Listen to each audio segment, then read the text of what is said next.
خوش آمدید دوستوں، میں ہوں ابتسام زاہد اور آپ دیکھ رہے ہیں میرا یوٹیوب چینل۔ شروع کرتے ہیں آج کی کہانی۔ والد صاحب کی طبیعت میں دیانت داری تھی۔ انہوں نے ہمیں بھی قناعت کی زندگی گزارنے کی تلقین کی۔ انہوں نے جماعت اول سے ہی اپنے اکلوتے بیٹے کو خود پڑھانا شروع کیا۔ وہ اس کو تعلیم یافتہ ہی نہیں، ایک نیک انسان بھی دیکھنا چاہتے تھے۔ والد صاحب کی توجہ اور محنت کی وجہ سے اعجاز ہر جماعت میں اول آنے لگے اور میٹرک میں بھی فرسٹ پوزیشن لی۔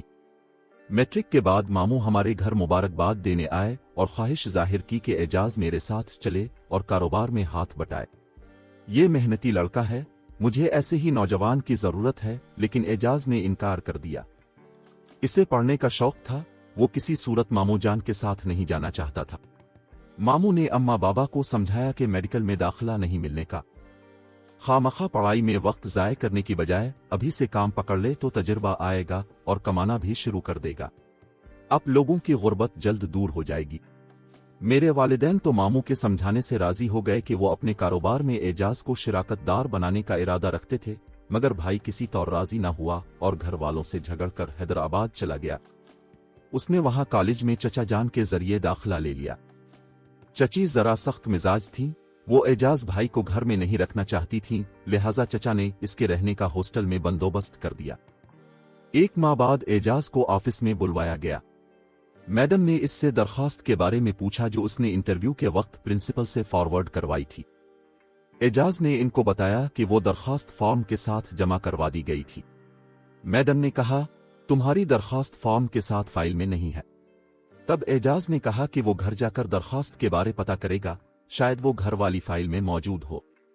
اعجاز بھائی کے ساتھ 8-10 لڑکے اور بھی تھے۔ کچھ نے تو فوراً درخواستیں لا کر جمع کروا دی اور باقیوں نے 2-3 دن میں جمع کروانے کا وعدہ کر لیا۔ اتوار کی تعطیل پر اعجاز گھر آ گیا۔ اس نے اور ہم سب گھر والوں نے بہت تلاش کیا مگر مطلوبہ درخواست نہ مل سکی۔ تب میڈم نے کہا کہ کسی بڑے کو گھر سے لاؤ۔ بابا آفس ڈیوٹی کے باعث اس کے ہمراہ نہیں جا سکتے تھے۔ انہوں نے کہا کہ تم اپنے چچا کو لے جاؤ۔ چچا بیمار تھے، وہ بھی نہ جا سکے۔ یوں 2-3 ہفتے گزر گئے۔ میڈم نے ایک دن پھر اعجاز بھائی کو آفس بلایا اور خوب ڈانٹ ڈپٹ کی۔ وہ روحانسے ہو کر گھر آ گئے۔ جب چچا کی طبیعت سنبھلی تو ان کو لے کر دوبارہ میڈم کے پاس گئے۔ انہوں نے سخت لہجے میں بات کی اور کہا کہ اب اس معاملے کا فیصلہ پرنسپل صاحب ہی کریں گے کہ تم اس کالج میں رہ سکتے ہو یا نہیں۔ چچا جان پرنسپل سے ملے مگر وہاں بھی مایوسی ہوئی۔ انہوں نے بھائی کا ایڈمیشن ہی کینسل کرنے کا ارادہ ظاہر کر دیا۔ چچا جان نے بھی اسی کالج سے پڑھا تھا، وہ اپنے پرانے پروفیسر کے پاس گئے۔ انہوں نے کہا کہ اعجاز کو کالج میں چھوڑ جاؤ، میں خود پرنسپل سے بات کروں گا۔ چچا اعجاز کو ہاسٹل تو چھوڑ کر چلے گئے، لیکن میرے بھائی کے دل پر ایسا اثر ہوا کہ وہ بیمار ہو گیا اور اتوار کی تعطیل پر بھی گھر نہ آیا۔ انہی دنوں ماموں ہمارے گھر آئے۔ اماں نے ان کو اپنی پریشانی سے آگاہ کیا۔ وہ بولے، یہ اچھا ہوا اعجاز آئے تو اس کو کہنا کہ جو بڑوں کا کہنا نہیں مانتے ان کا یہی حال ہوتا ہے۔ اگلے دن اعجاز نے انتظار کیا۔ جب سابقہ پروفیسر ہاسٹل نہ آئے تو گھبرا کر اس نے خود ہی اپنا ایڈمیشن کینسل کروا دیا اور کتابیں وغیرہ اٹھا کر گھر آ گیا۔ وہ اس روز بہت افسردہ تھا۔ اس نے والد صاحب کو بتایا کہ کالج والوں نے میرا ایڈمیشن کینسل کر دیا ہے۔ والد صاحب نے کہا، تم نے بڑی جلدی کی، تمہاری درخواست فائل میں رہ گئی تھی، وہ کاغذات میں کہیں اوپر نیچے ہو گئی ہوگی۔ تم کو پروفیسر صاحب اور چچا کا انتظار کرنا چاہیے تھا، یا پھر تم دوبارہ جا کر چچا سے مل لیتے۔ تم کو خود سے اپنا ایڈمیشن کینسل نہیں کروانا چاہیے تھا، کوئی نہ کوئی صورت نکل ہی آتی۔ والد صاحب کی باتیں سن کر بھائی پھر پچھتانے لگا کہ یہ میں نے کیا۔ ماموں کو پتا چلا کہ اعجاز آیا ہے تو وہ پھر آ گئے۔ کہا کہ تم میرے ساتھ آؤ اور میرے کام میں ہاتھ بٹا۔ اعجاز نے پھر انکار کر دیا، اس کو تعلیم کے جنون نے اندھا کر رکھا تھا۔ ہماری پھپھو سانگھڑ میں رہتی تھیں، وہ سانگھڑ چلا گیا اور جا کر پھپھو کو ساری بات بتائی۔ انہوں نے کہا، تم میرے پاس رہ جاؤ، میں تمہاری تعلیم کے اخراجات برداشت کروں گی۔ یوں آسرا ملتے ہی بھائی نے وہاں گورنمنٹ کالج میں داخلہ لے لیا۔ گورنمنٹ کالج میں ان دنوں پڑھائی کا ماحول ایسا مؤثر نہ تھا، بھائی نے مجبوراً ٹیوشن پڑھنی شروع کر دی۔ اس قدر دل لگا کر پڑھا کہ ان کا شمار اچھے طالب علموں میں ہونے لگا۔ ہر ٹیسٹ میں میرے بھائی کی پوزیشن آنے لگی۔ پروفیسرز جو میرے بھائی کو ٹیوشن پڑھاتے تھے इन सब ने एजाज को जिला का सबसे बेहतरीन स्टूडेंट करार दे दिया। इनमें से एक ने भाई से कहा, एजाज तुम्हें केमिस्ट्री पर खास तवज्जो देनी चाहिए, लिहाजा जिस दिन केमिस्ट्री का पर्चा हो तुम जरूर मेरे पास आना। यूं ही एक दिन जब वो फिजिक्स की ट्यूशन पर अपने साथियों के साथ गया तो सर ने इसको ट्यूशन के बाद रोक लिया। जब दूसरे लड़के चले गए सर ने इससे तन्हाई में बात की, एजाज तुम्हारे वालिद साहिब क्या काम करते हैं और कौन तुमको सपोर्ट करता है? उन्होंने फिर फूफा के कारोबार वगैरह का पूछा, यूं तमाम शजरा पूछ डाला। इसके बाद सर ने एजाज को दबे लफ्जों पेपर्स हल करवाने की ऑफर दी। भाई ने कहा कि सोच कर जवाब दूंगा। भाई ने घर आकर वालिद साहिब से मशवरा किया, उन्होंने सख्ती से रोका। तभी एजाज ने प्रोफेसर साहिब को मना कर दिया और कहा कि अल्लाह ने चाहा तो मेरी मेहनत जरूर रंग लाएगी। उस्ताद साहिब खामोश हो गए। इम्तिहान सर पर आ पहुंचे। एजाज भैया ने दिन रात एक करके खूब तैयारी की थी और इम्तिहान को तकरीबन 5 माह गुजर गए होंगे। भाई इन दिनों घर आया हुआ था और रिजल्ट भी आने वाला था। एक दिन बाबा ने भाई को सोते में उठाया और कहा कि अपना रोल नंबर बताओ, तुम्हारा नतीजा आ गया है। अपना नंबर बताने पर मालूम हुआ कि इस पर तो कॉपी केस हुआ है। भाई सोच में पड़ गया कि यह सब कुछ कैसे हो गया। उसने फौर सामान उठाया और कॉलेज चले गए। कॉलेज से पता चला कि उन पर कॉपी केस नहीं हुआ। भैया ने पूरी लिस्ट हासिल की। जिन लड़कों पर कॉपी केस हुआ था इनमें एजाज का नाम नहीं था। अब वो परेशान थे, क्या करूं, किधर जाऊं, किससे मदद के लिए कहूं, कुछ समझ में नहीं आ रहा था। मेरे मामू का असर और रसूख था मगर वो कभी तालीम के मामले में भाई से मुखलिस नहीं थे। उन्होंने इस मामले में कभी भाई की मदद की ही नहीं थी। अलबत्ता हमारे फूफा के भाई नवीद ने कहा कि मैं तुम्हारा मसला हल करा दूंगा, तुम फिक्र मत करो, हाँ मगर कुछ न कुछ खर्चे का इंतजाम करो। एक तो भाई की उम्र कम थी, ऊपर से किसी का कोई भरोसा भी नहीं था। घर का दूसरा कोई फर्द उनके हमरा नहीं था। वो नवीद की बात पर यकीन कर बैठा और उनकी शर्त के मुताबिक अम्मा की 2 सोने की चूड़ियां फरोख्त करके रुपए इसको थमा दिए।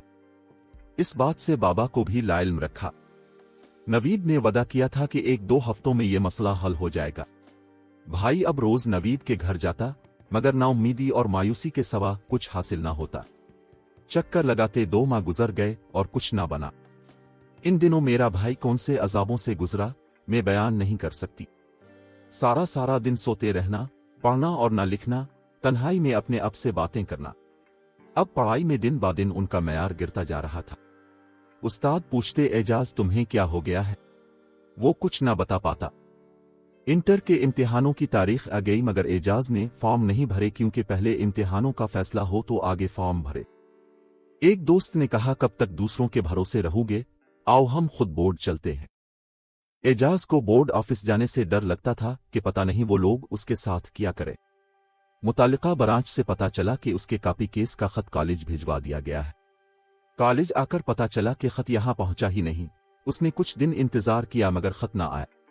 दोबारा बोर्ड का रुख किया, उन्होंने फिर वही जवाब दिया।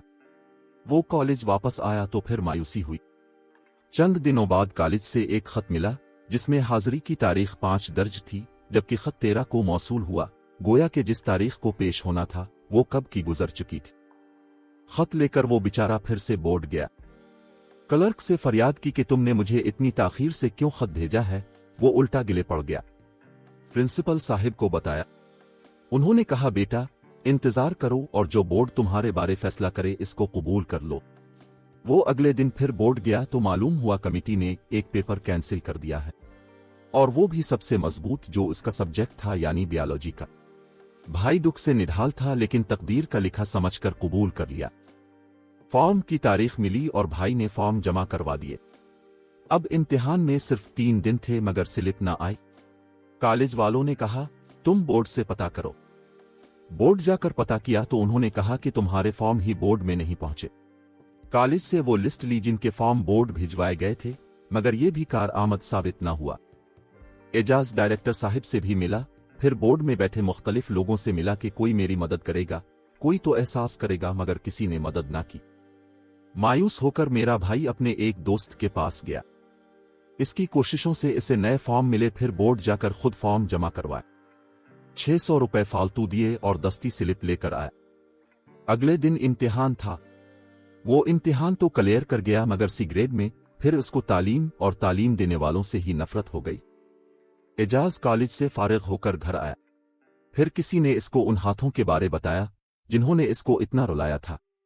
पता चला कि वो वही प्रोफेसर थे। उन्होंने ये सब कुछ पैसे देकर काम न करवाने की वजह से किया और चंद रुपयों की खातिर मेरे भाई का मुस्तकबिल बर्बाद कर दिया।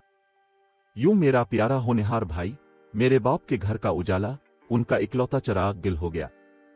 एजाज ने दिलबर्दाश्ता होकर खुदकुशी कर ली और उसे कोई डॉक्टर ना बचा सका। मैं ये पूछती हूं क्या ये उनको जेब देता है जो मुकद्दस दरसगाहों में बैठे हुए हैं? इन दरिंदा सिफत लोगों से कौन हिसाब लेगा जो इल्म के सौदागर हैं और इल्म को बिकाऊ जिन्स समझते हैं? क्या हम जैसे मुतवस्सित तबके के पिसे हुए लोग जो शराफत के मारे हैं मुआशरे के ऐसे लोगों से हिसाब ले सकते हैं जो हर अमले में मौजूद हैं? हम किस किस से लड़ सकते हैं? हमारे जख्मों से खून रिश्ता है, जेबें खाली हैं, सफेद पोशी का भरम रखना मुश्किल हो गया है मगर रिश्वत का बाजार गर्म है। क्या ईमानदार होना जुर्म है? क्या ईमानदारी का यही इनाम है? कैसी लगी आज की कहानी? कमेंट बॉक्स में जरूर आगाह करें। मुझे दीजिए इजाजत। खुदा हाफिज।